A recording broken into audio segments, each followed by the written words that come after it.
Halo gengs, apa kabar kalian di hari ini? Tentunya tetap jaga kekompakan dan selalu bersemangat ya.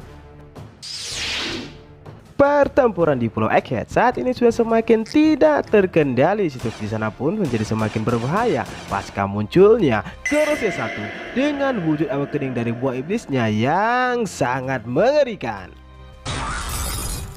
Pada bocoran singkat kemarin, dikatakan jika pada chapter kita kali ini akan menceritakan tentang Pulau God Valley dan juga tentang sosok Vigarland Garling.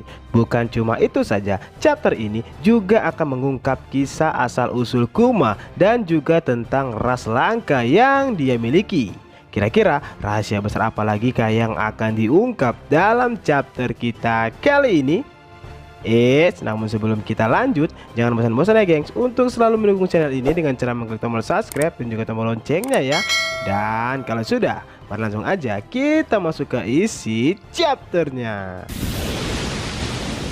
Chapter 1095 kita di minggu ini mendapatkan judul Dunia yang Tidak Layak Untuk Ditinggali.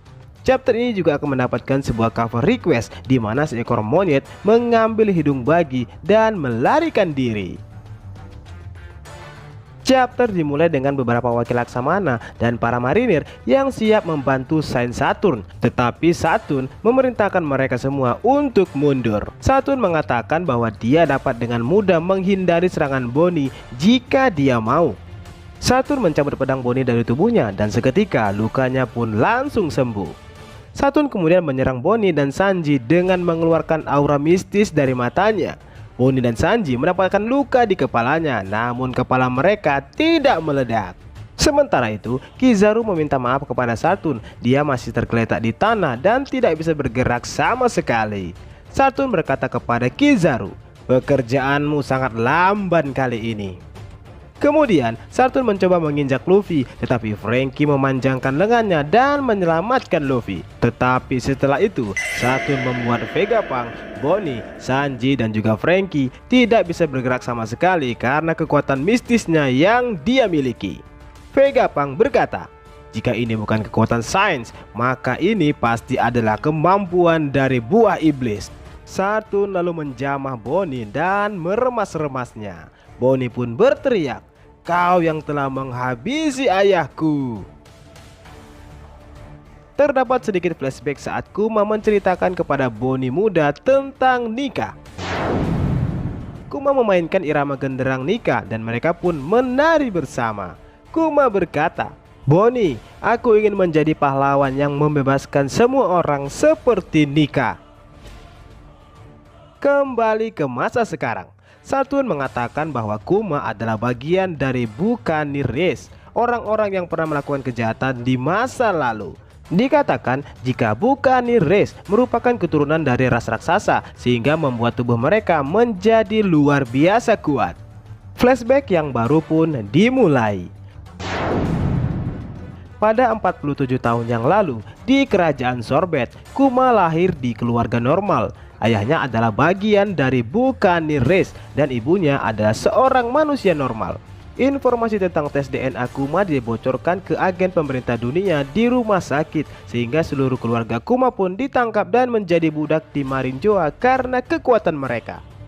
Sepeninggalan ibunya, ayah Kuma bercerita tentang legenda Nika. Ayah Kuma bilang itu adalah legenda yang telah diwariskan turun-temurun di ras Buccaneer. Ayah Kuma memainkan irama drum Nika dan mulai menari untuk Kuma, tapi dia tiba-tiba ditembak oleh Tenryubito karena terlalu berisik. Cerita dipotong ke 38 tahun yang lalu. Setiap 3 tahun sekali, Tenryubito turun dari Marinjoa untuk mengadakan permainan pemburuan manusia di pulau yang bukan bagian dari pemerintah.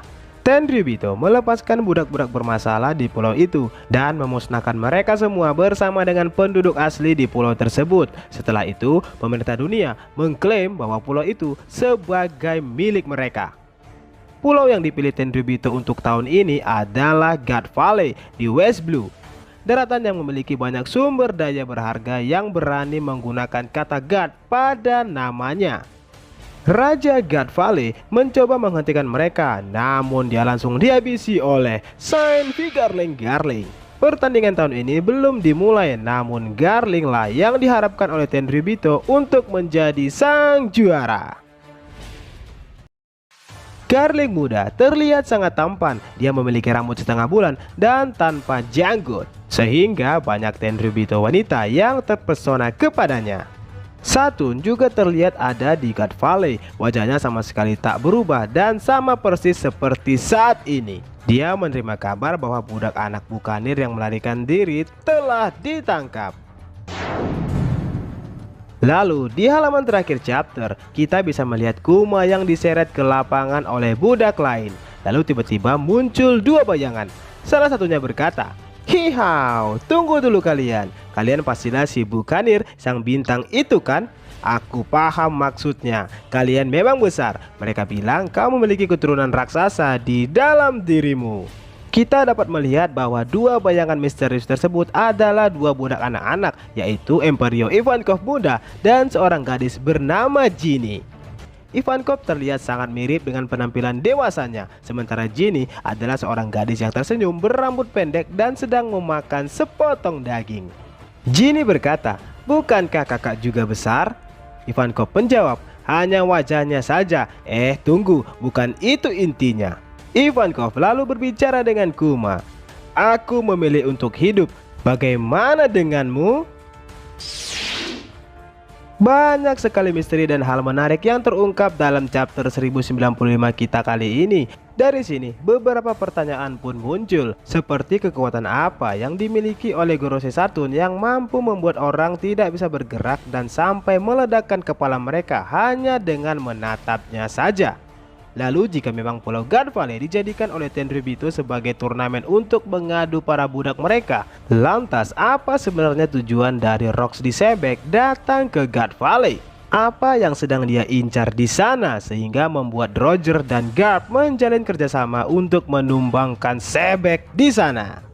Kemudian dalam chapter ini, nama Nika disebut-sebut sebagai bagian cerita turun-temurun yang dimiliki oleh ras bukanir. Lalu dengan fakta ini, apakah Joy Boy bisa dikatakan memiliki hubungan langsung dengan ras langka tersebut? Atau malah Joy Boy adalah merupakan salah satu anggota dari ras bukanir yang memiliki kekuatan tubuh setara dengan ras raksasa dari Pulau Elbap? Nah, itulah tadi akhir dari chapter 1095 kita di minggu ini. Untuk minggu depan, manga One Piece tidak akan rilis alias libur. Jadi selamat menikmati dan semoga bermanfaat.